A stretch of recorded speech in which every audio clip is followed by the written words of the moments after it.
The up pipe stretches.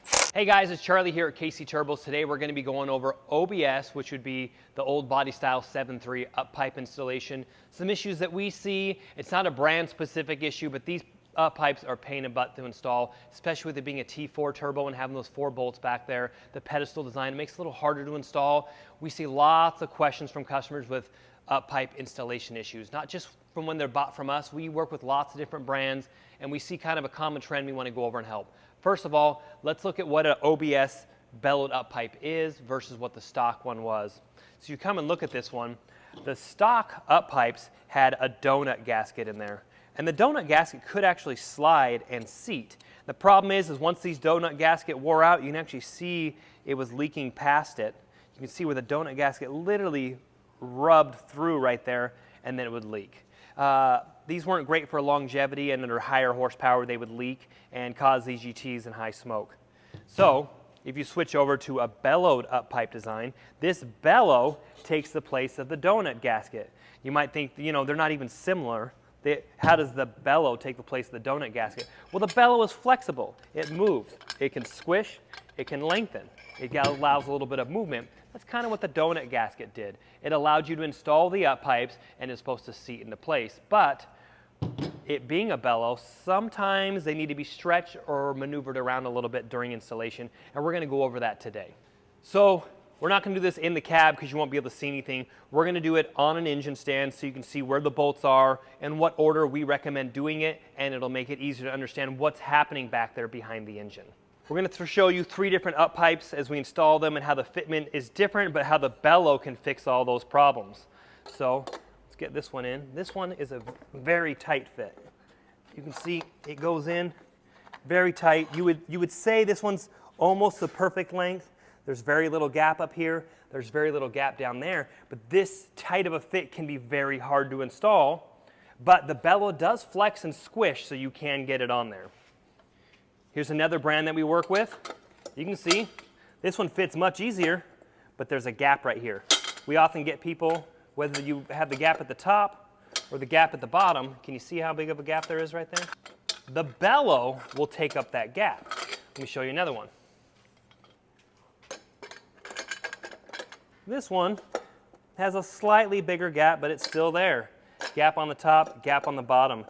You don't need to send the up pipes back to the manufacturer when you have that issue. This bellow is actually made to stretch. It's actually there for when things get hot, things move around, they tweak and they contract. Just how that donut would slide up and down, these bellows can take that gap up. But let me show you how we recommend installing it so you can stretch the bellow just right and make sure everything seats correctly.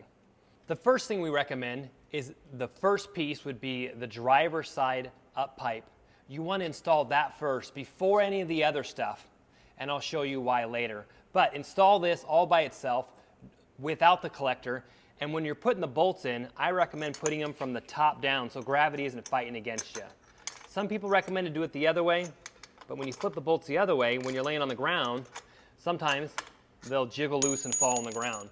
So we recommend the bolt top down, and then you get the nut on the bottom side. Now you want to get it a couple threads on, but you don't want it tight. You want to have some wiggle room in there as you're putting these together. Now that you've got both those bolts started, and it's nice and loose so that you've got some wiggle room, we'll move on to the next step. We recommend installing the passenger side up pipe to the collector and torquing it down.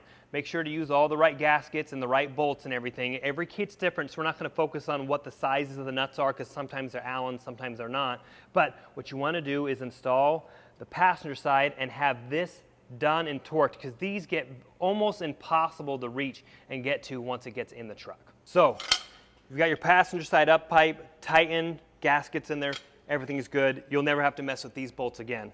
You've got your driver's side manifold in there. The bolts are in on the bottom, but it's nice and loose. And you'll feed this up from the top. You'll line this up down at the bottom. Drop these bolts from the top down. Granted, you're doing this in truck. It's a lot harder than this, but I just want you to be able to see what you're doing.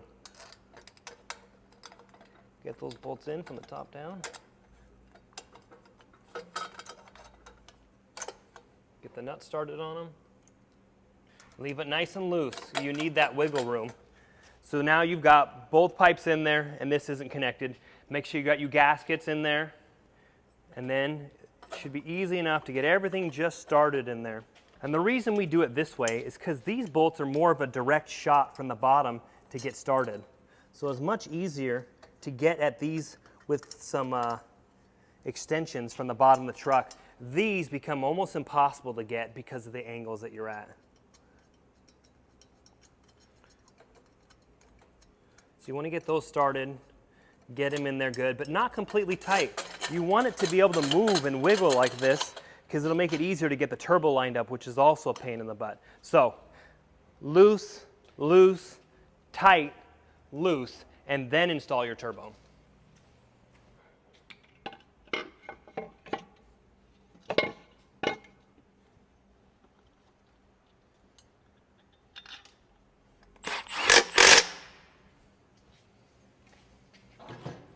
Now that you got your turbo installed, your pedestal on, your up pipes are all loose, now you should be able to maneuver the up pipes enough to get your 4 T4 bolts installed. See, what you want that movement in there so you can move it around and get those bolts lined up.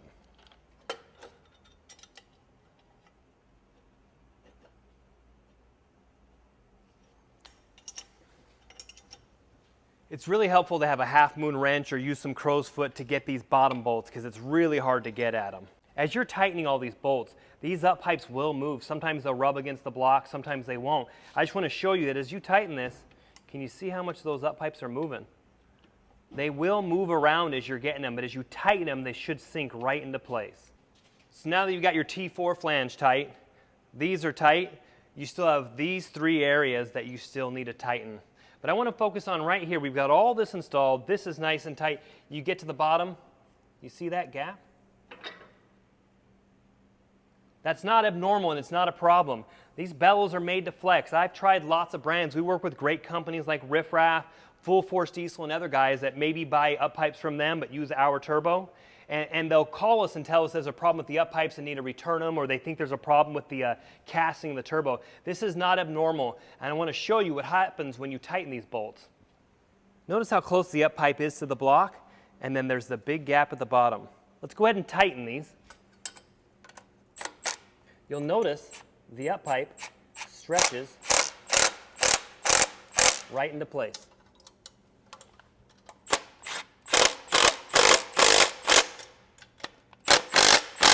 You'll also notice much better clearance along the block. It actually, when the up pipe finally seats into place, it will hook and curve itself away from the block. The reason we left these loose as opposed to also leaving those loose and not making them tight is because they're not bad to get from the bottom. It's a straight shot from the bottom of the truck to get these 2 bolts. So it's much easier to leave those to the end. Now you notice on this side, you're once again left with a little bit of a gap. That's okay. The bellows will stretch a little bit and you can seat that just right.